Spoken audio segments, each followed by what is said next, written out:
Hey, everybody. We've got the season finale of the Higher Learning Podcast coming up right now. Before that, I want to thank everybody who has been part of the community and all of our wonderful guests in this past season. There's been so many highlights and so many great stories. I'm so excited for everybody who's been along on the journey. Now I've got really good news. We've got a season 2 coming up where we're going to have a new studio, new format, new guests. It's really going to be awesome. I cannot wait for you all to hear and listen in on all these amazing stories. So what we're going to do is over the next few weeks, we're going to get set up, and I want to leave you with a best of season 1 episode that you can listen to. We're going to bring in people like Tania Rivers, Amelia Sardell, Chris Forney, and so many others. Take a look, listen to some of the best moments and some of my favorite moments of this past season, and I hope you enjoy. I think it's a great call out by you. So we talked about your career. I'm going to take a little bit on the personal side for a second before we get into hiring questions. Well, you worked at the 76ers. You worked with the NBA for a while. It looks like you worked with I'm missing it. It's the ownership of the 76ers. They had multiple teams, correct? Or oh yeah, so you're talking about the umbrella company, which is HBSC, also known as Harris Blitzer Sports Entertainment. So they have properties under that umbrella, and that's the Philadelphia 76ers, the New Jersey Devils, the Prudential Center, which is arena in Newark, New Jersey, NBA 2K. So there's some other teams. So definitely was a fun ride. I love sports. I grew up watching football with my dad, watching the Eagles. Go Eagles. We're 5-0, by the way.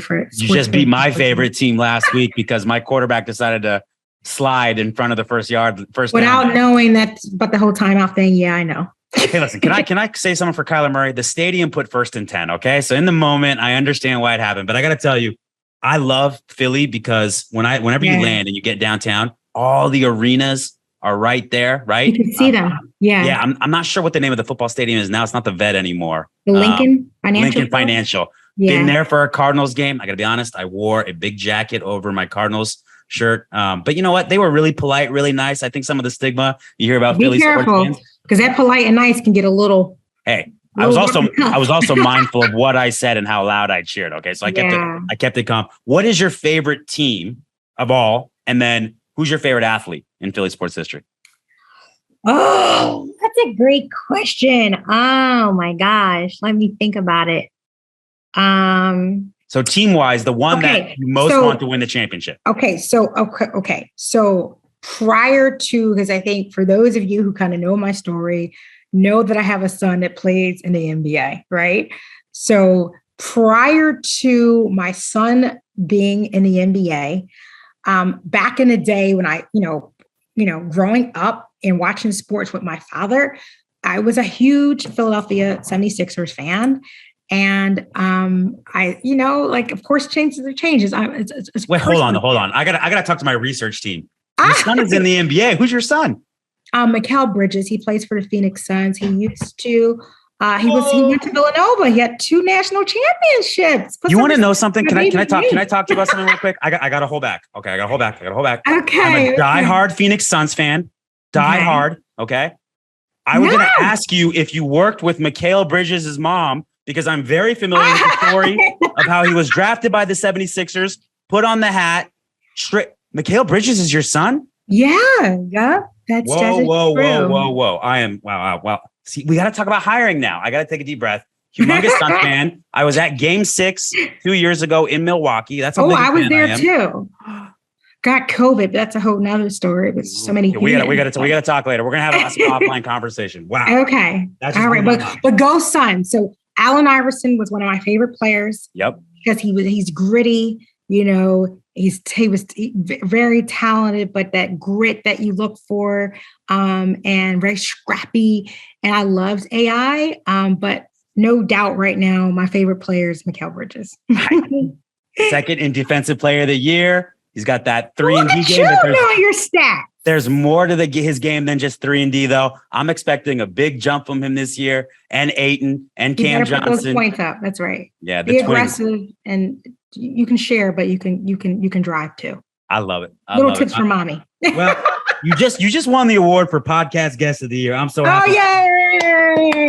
So I guess we got to talk about hiring, which I'm really excited to talk about. So let's move into that. You've been involved in hundreds, if not thousands, of hires throughout your career, I'm sure. Can you tell me if you have an overall interviewing or hiring philosophy? Look, I think is that we're so times hyper focused on really trying to understand like if this person is going to be a good fit for whatever the organization that we're interviewing for, and we come, we're prepared, and so we just have to kind of take a step back and remember you were once a candidate. It can be very daunting. Not every single person is going to be great at interviewing. And how can you really make it a more comfortable environment so that it's just a conversation? It's just two people talking about a position, and we're trying to ascertain if this is going to be a good fit for the company and this is going to be a good fit for the individual who's applying for the job. So I think that as interviewers, we just have to remember that they are humans, and you were once on the other side of the fence interviewing yourself. And let's try to be easy. I'll tell you this, Oz, is that I hired someone before in the past, interviewed terribly. I felt bad because the person was just so nervous. You can hear the shaking in a person's voice. It was an in-person interview. Person was like, the hands were shaking. And I said, it's okay. Take a deep breath. I said, this is just let's say two friends having a conversation. I'm trying to figure out what you are passionate about so I can make sure that I set you up for success. And, the person did calm down a little bit, but I had other people that by far practice and was the best interviewers ever. And guess what? I hired that person who maybe did not interview well, maybe had a hard time articulating their thoughts, but I can understand where that person was coming from. I saw the positions and the work and the accolades that person was able to do at prior organizations, hire that person to date. That person was one of the best hires that I've ever had before. So I say to you interviewers who are listening here is that you have to be creative. You have to figure out a way to tap into that candidate so you can understand their story and understand where they're coming from and what they can bring to the table, and not just be this person who's like, they're taking a test. It's not an exam, it's a conversation. And we have to be very mindful of that. Giving the candidate the agency to interview you, because you're right. It's about mutual relationships. So I think that's awesome. One of the other things that I've noticed in terms of kind of your social presence of your company at MSH is that a big, maybe unintended factor, maybe intentional factor is how people get a sense of what it's like to work at your company through those posts. Is that intentional for you? Or we get a lot of comments about people saying, I want to do some research on your company, started seeing some of the things that you're posting about, seems like a great place to work, and that's why we came here. Is that same thing happening for you in Klout? And is that an intentional part of the strategy? Absolutely. So my strategy with my personal brand and also building the culture of personal branding within the business is we're a personal branding agency. So no one's going to trust us to build their personal brand if we're not building ours, right? Like that's the number one. It's credibility. Sure. The second thing is it drives inbound leads. Like, people buy from people. My team have got 500 times more reach on their individual profiles on my company page ever would. Although we invest heavily in the company brand and company socials and company marketing, I also invest heavily in the personal branding because I think you need both. And then the third thing is employer branding, right? Like it's a real struggle to hire good people, not because it's a struggle to hire people. Like this whole thing of like, there's a war on talent. I'm like, there is always a war on talent, because if it was a job you needed doing, it wouldn't matter who did it.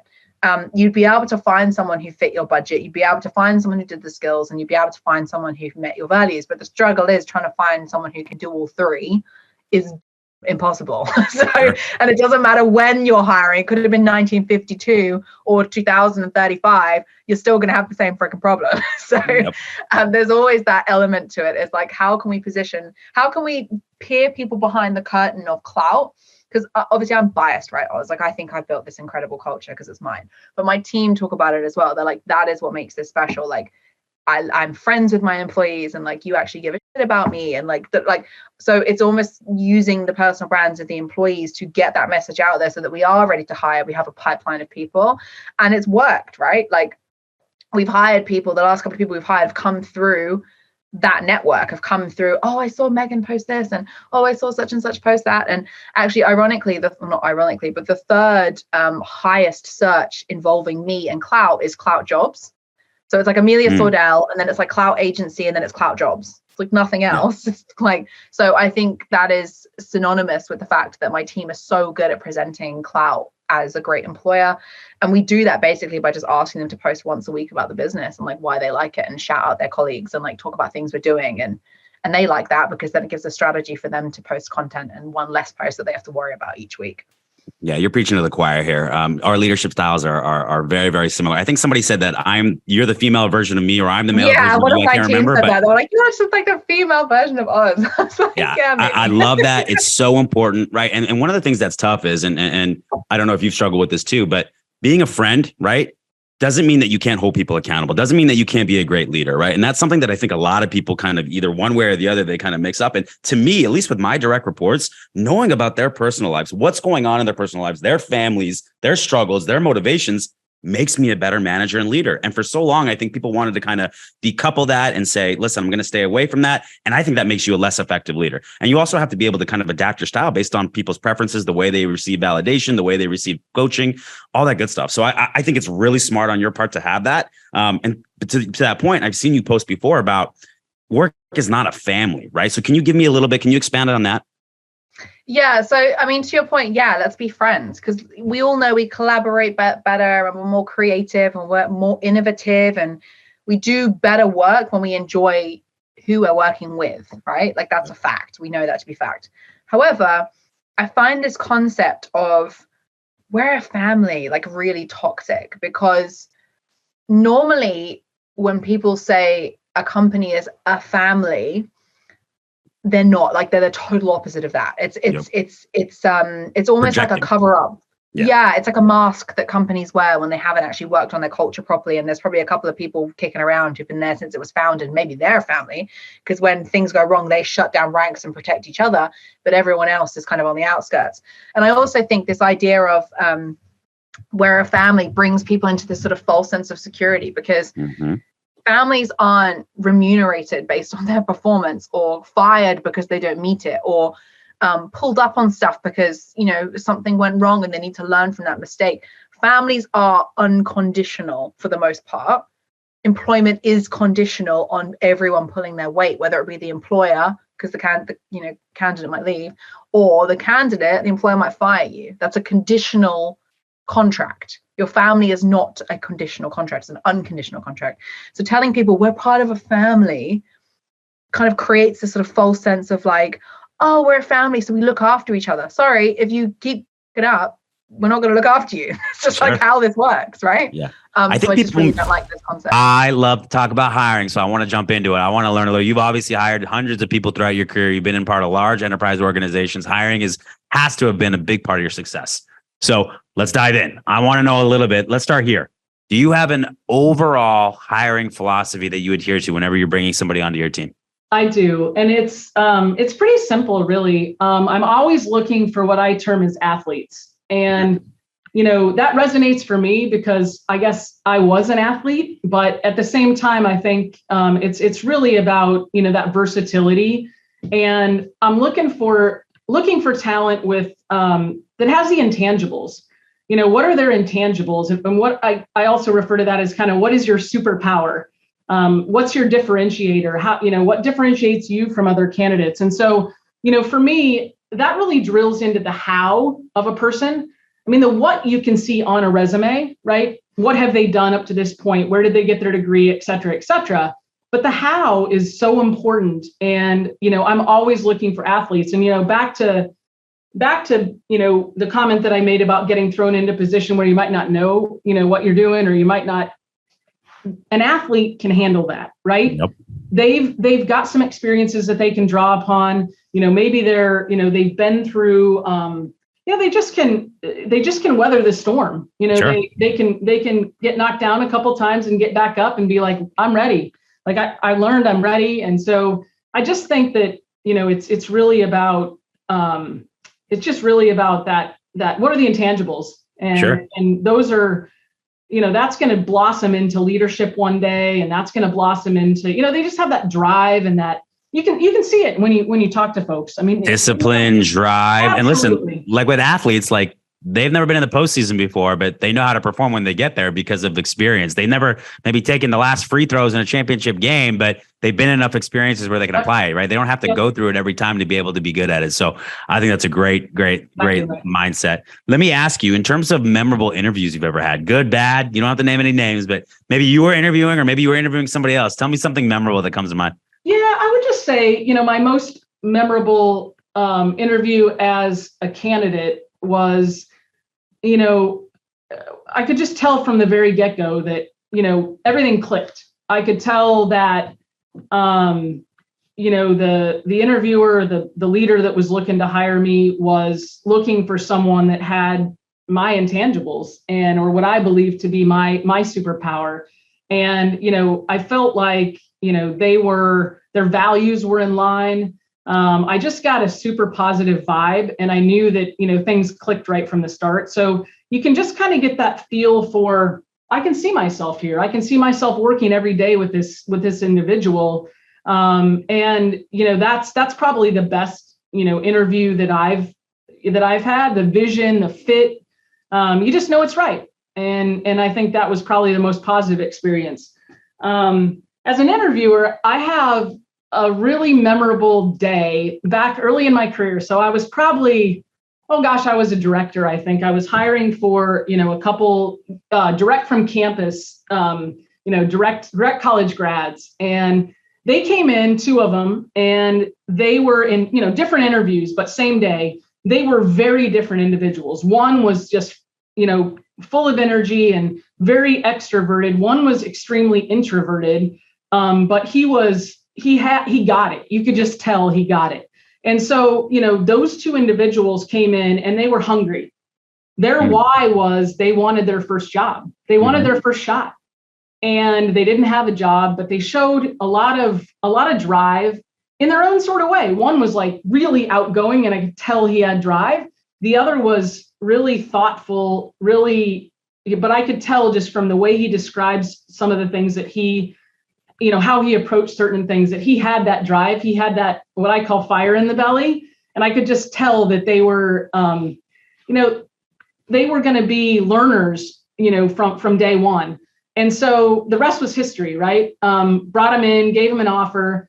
And even today, I still keep up with those 2. One's actually a CEO for a smaller CPG company. Wow. And one is a CFO at a company as well. So, we keep in touch regularly. If I texted them right now, they'd be like, "Oh, hey, remember those times when we worked together?" And you could just tell from day one that. So those are just positive interview story there. Here's what stands out to me about that, right? A lot of people, right? A lot of times we're looking for mirroring when we're hiring. We want somebody like ourselves. And I give you a lot of credit for not just bucketing someone into the introvert, into the extrovert bucket. You looked at their why, you looked at their core, you looked at the commonality, and you hired both of them, and you had success with both of them. Whereas a lot of people might have leaned, this person's a little more gregarious. And so I really appreciate this person's a little more analytical, and that's what I'm looking for. You were able to kind of drive the thread of greatness through both of them, and just so interesting that they both had tons of success. So I give you a ton of credit, because most people look at those things very superficially, and so that's why you're here, because you're great. You got to dig deep. You got to keep asking questions. Yep. You got to get into the bog. That's right. Do you have a favorite question that you like to ask in interviews? I do. Tell me. So it's about the differentiator. I really want to know what it is that differentiates a candidate. So what do they think is, what about them differentiates them? And when they come back and say, well, I've had supply chain experience, and I've had, brand finance experience, and I've done sales finance, I'm kind of like, okay, that's interesting. Sure. But when they start talking about, I'm a great communicator, or I'm really good at building relationships, or I'm really analytical, and I'm able to tell the story. I can work in the weeds and raise it up and go into a boardroom and tell the story. I can relate to the business, or, it can be a number of things. I mean, everybody's differentiator is different. And, so I'm really looking to hear what their superpower is. Most people, and the other thing that it shares is how self-aware are they? Do they know what they're really good at? And if they know what they're really good at, well, then how do we get that and make that just blossom? People are so fixated on, what am I working on? Or what are you really terrible at? which, we all have to work on things, but the reality is, the 90% of you is what you're really great at. So let's be awesome at that, and let's understand what that is, and let's see how, that can be beneficial to our team. Yeah. And, and what's cool is if you interview a bunch of people and you find out what their differentiators are, and they're also very different, then you've got this, this real, you've got something really, really special, because you've got, you don't have everyone looking the same. They're bringing something different to the table. And then that kind of elevates everybody's game. So that's what I like to ask. And that's kind of what I'm looking for. Yeah, I love that. I mean, I've said throughout my career personally for myself and people that have worked for me that, there's always this thoughts about working on what you're not good at or your liabilities. And I've looked at it a different way. I've always thought, whatever your special powers are, you've got to lean into that and accentuate that. And then just make sure the things you're not great at don't become liabilities. Just get them to a certain level where they don't become your story. And then where people can really focus on what you're amazing at. Because trying to be great at everything, there's not enough time in the day. It's an impossible function. And then what's the point of having a team around you that can complement your skills? Lean in to what makes you great. And I think that's a really smart thing on your part, because I think if we get too focused on what we're not good at, then we start to dull what makes us special.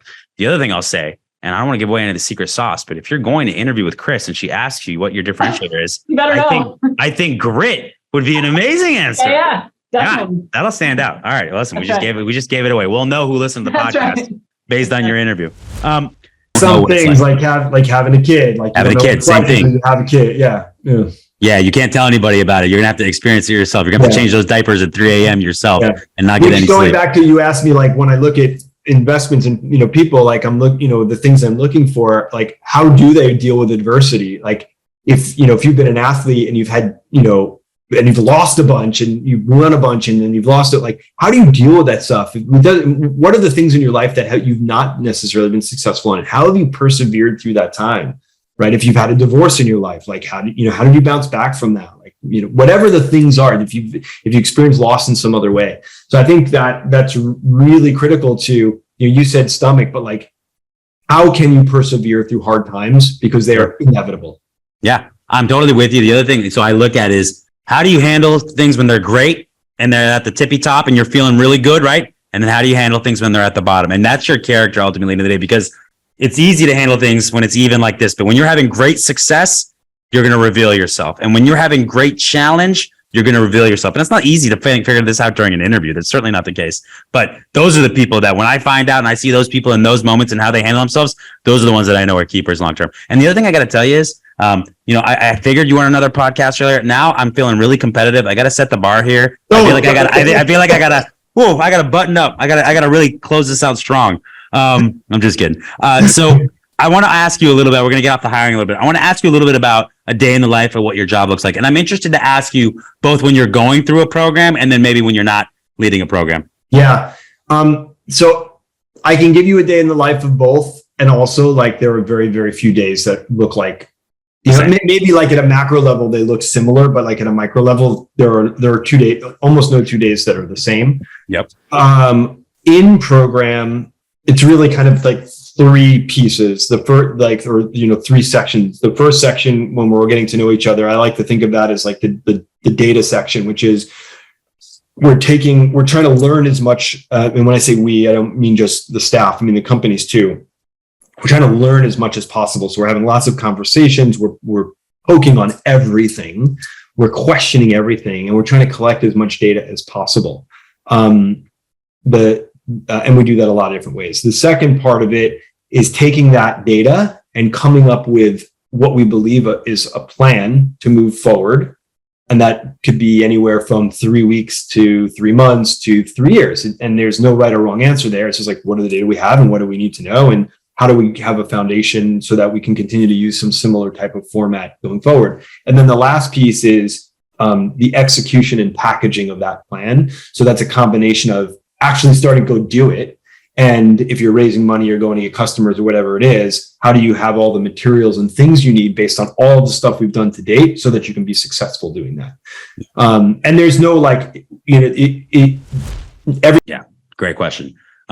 I'm going to double up on your know yourself. I spent my 20s doing that and just putting myself in a lot of different situations and asking myself, why do I feel this way? Why do I like this person? Why does this class stimulate me? And it gave me so much more sense when I got into the workforce, when I met my wife. So I 100% agree with you. Know thyself is the most important thing. And you have to be intentional about it. That is very key. So when you ask me, we're going to get deep here. When you ask me about ambition or legacy, it's definitely legacy. And I'll tell you why. I was raised, so I'm half Indian, half German. My parents could not be more different people. I don't even know how these two people met, let alone got married and had a kid. My dad is very far one side, liberal, earring in the ear, like dating, drinking, doing all these different things. And my mom could not be more conservative, comes from a religious background, very honor-based Indian upbringing. So I'd like to think the best of these two worlds. The thing that really resonates with me was that my mom always raised me in a way where I wasn't just behaving or making decisions for myself. It was always my family tied to that. And not many people know this about me, but my great grandfather, he was essentially what I would call the vice president of a city state in India back in the early 30s and 40s in Hyderabad. And so in some ways that was considered, royalty, right, for my family. And they grew up in a way that was extremely affluent and where there was a lot of privilege, but also a lot of things that came with having somebody of that level of stature in. And now, of course, different things happened in terms of moving to the US, but legacy was always really, really important to me. And what's interesting is that I always felt no matter what I do on this planet, right, I've raised my children to be very in tune with our family unit and our last name and what that means, wearing that on your back or whatever, writing it on a piece of paper. That's why we do right or wrong in my family. And for that reason, having a son was really important to me. So much so that I had my first daughter, and then I had my second daughter, and I had my third daughter.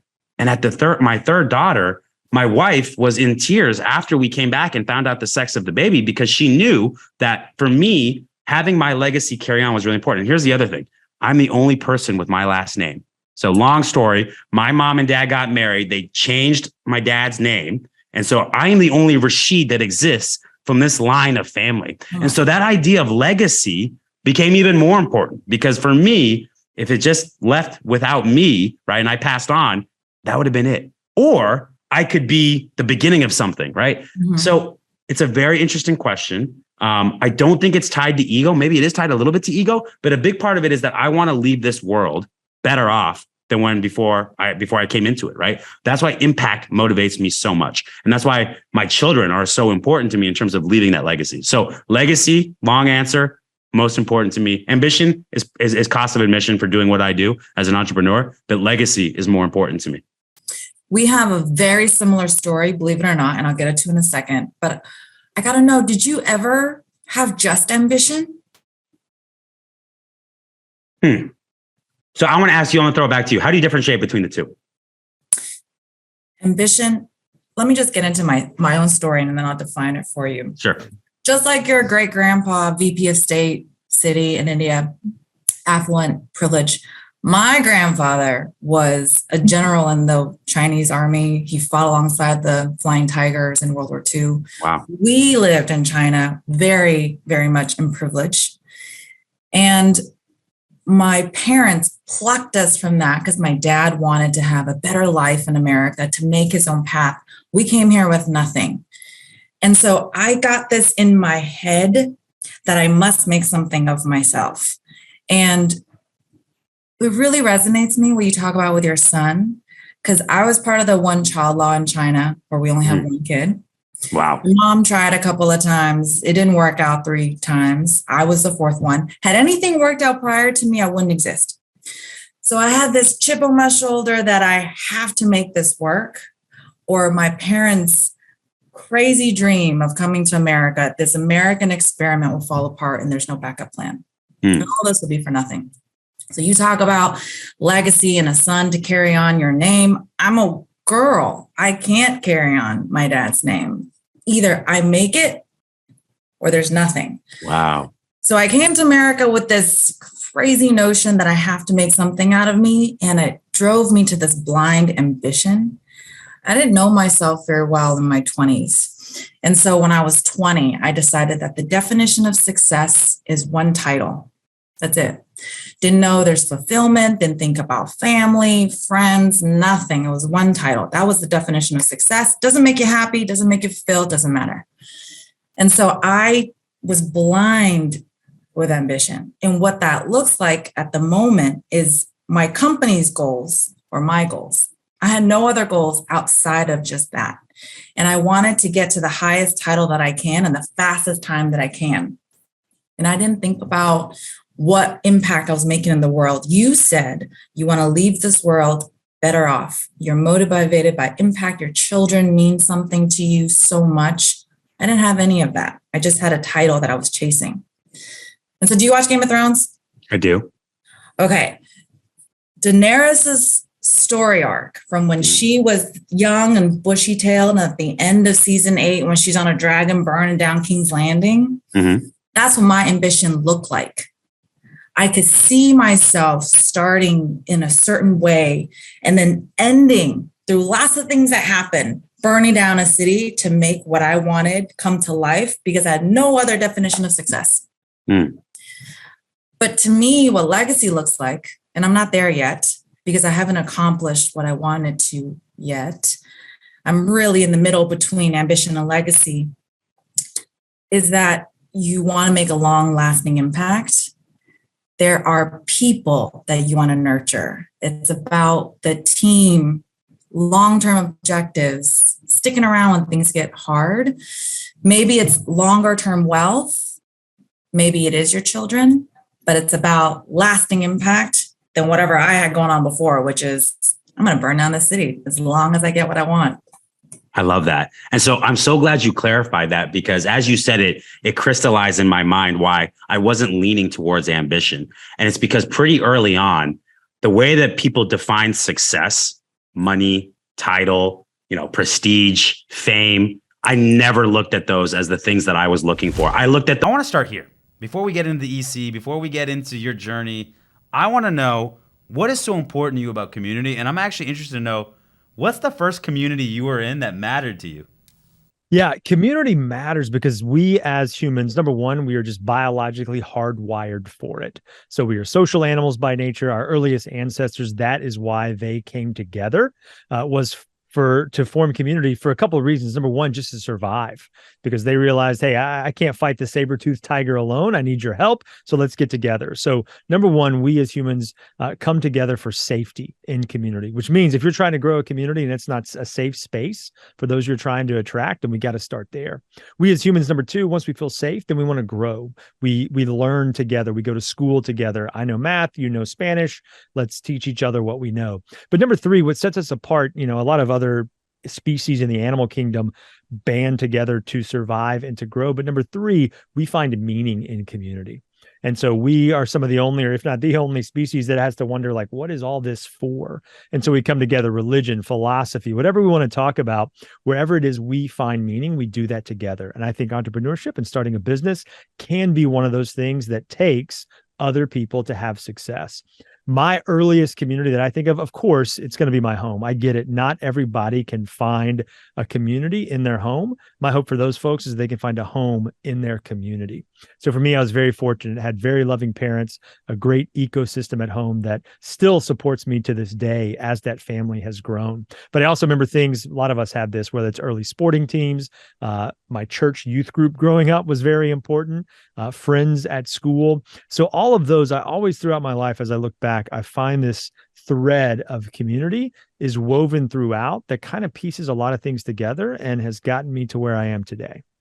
I love that. That's amazing. I'm reading a book called The Rational Optimist. And to your point, it was talking about kind of early man and what really differentiates us from other animals, right? Even animals with complex brains and different things like that. And really what they said was, what the author said was that no other being but a human actually barters back and forth in terms of, I have fish, you have meat, let's trade. Other species like give things up, right? But there's this expected, nothing is about barter. And so I think that's really interesting to say that, because as our world becomes more globally connected and we come together as a community, our community actually gets much smaller, and our ability to expand our community into areas that previously unseen. I just think it's so important that that coming together. It's really baked into who we were in the earliest of dawn of time. And so I think that's a really interesting perspective. Another thing you said that really stood out to me was you mentioned that the height of my success equals the depth of my community. That was really profound, but I'd like to get your point of view on that. What did you mean when you said that? Yeah, before I came to the EC, I was an entrepreneur for 17 years. Started 4 different companies, 2 in the product space, 2 in the consultancy space. And I was running my most recent company, which was a gift company, up until COVID hit. And when COVID hit, we had a retail store that was doing really well for us, had to close that down, pivot everything to our bulk sales and our online sales. And while there was opportunity in that, it wasn't easy. And obviously, COVID upended the world in a way that is really unprecedented in most of our lifetimes. And I was exhausted about a year and a half, 18 months in. And I was exhausted. Yeah, I worked a lot because when you don't have to commute necessarily, or you can work all the time, you tend to work all the time as an entrepreneur. But when I really started diving deeper, I was like, I don't think I'm tired because I'm working hard. I've always worked hard.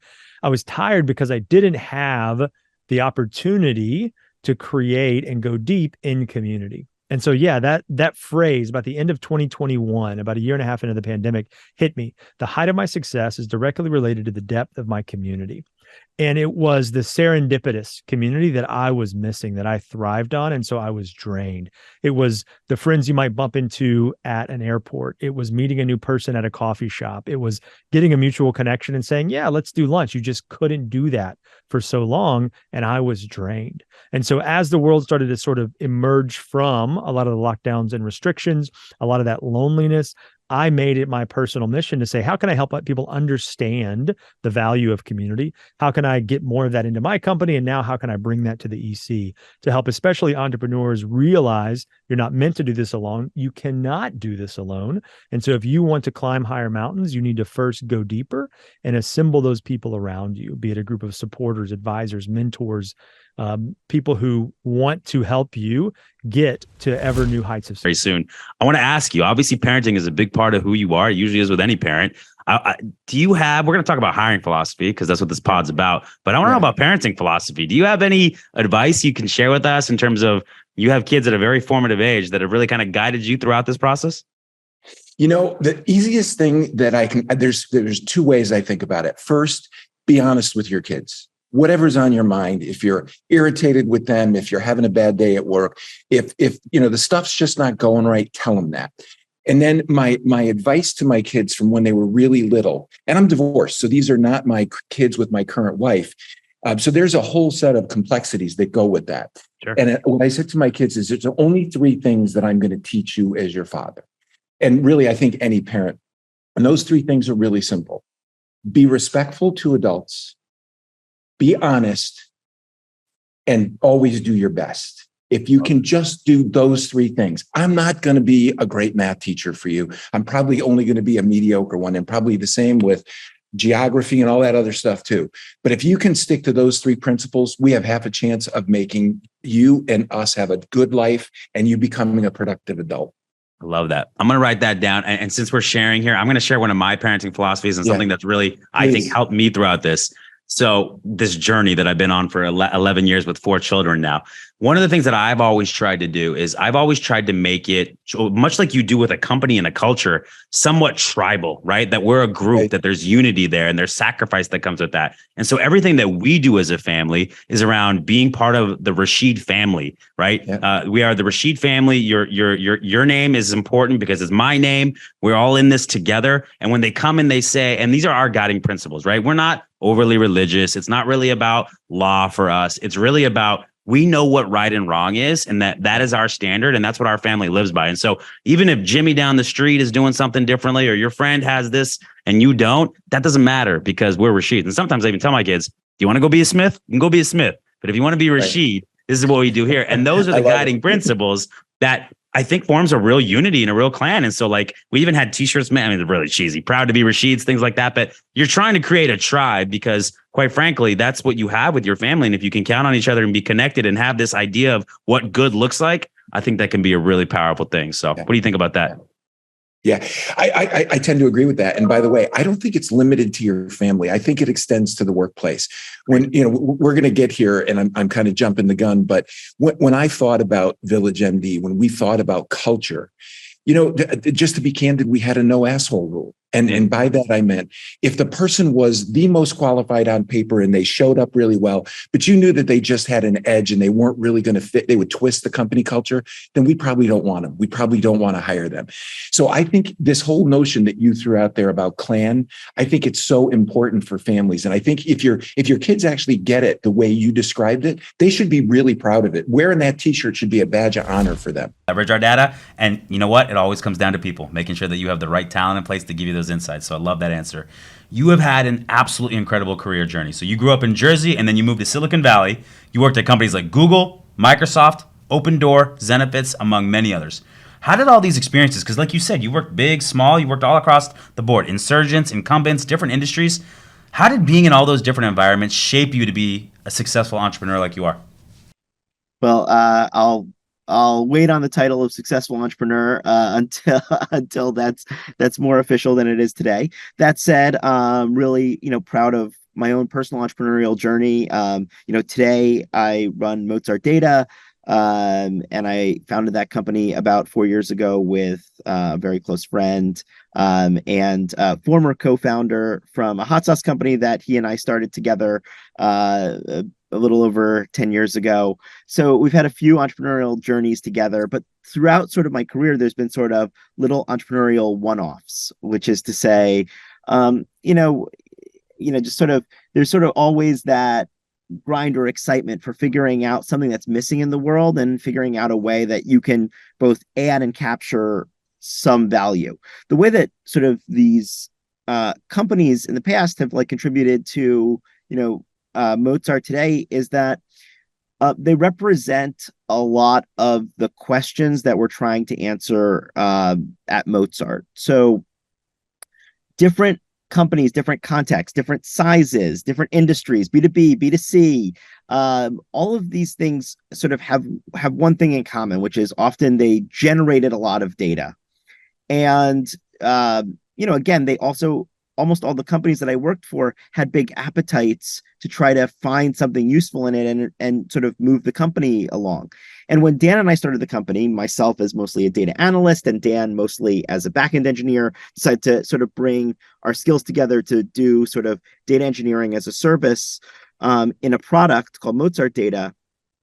The commonality was that we had great, what we call founder market fit. We had done this problem collectively, almost a dozen times. And, essentially these represented real problems that we were solving at these companies that we got to see firsthand in doing it.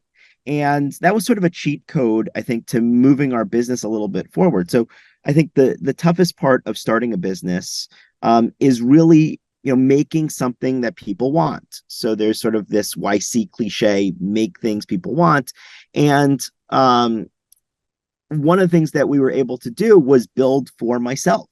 So, having built data teams at a number of different companies, but as you mentioned, in a number of different contexts, I really got to see the types of problems and the types of shortcuts these teams needed and where they ran into road bumps. And I thought that there had to be a better way than just constantly reinventing the wheel at every single stop. So at every single stop, we would buy a bunch of services. We would hire a bunch of engineers to implement sort of a very similar stack and to sort of avoid some of the pitfalls. And we thought we could productize that. I love that. And so it was just kind of a natural fit because you've been doing this before and you see there's an appetite in the market and you have the expertise and knowledge. And so it just became a no-brainer to start Mozart Data 4 years ago. And then I wish it were a no-brainer. I think for many people, including myself, that sort of step off the ledge in terms of leaving a sort of a cushy or comfortable or job that or job that you're succeeding at is very, very, very difficult. And it was certainly for me. Sure. And you had both been co-founders of Bacon Hot Sauce. Is that correct? And you were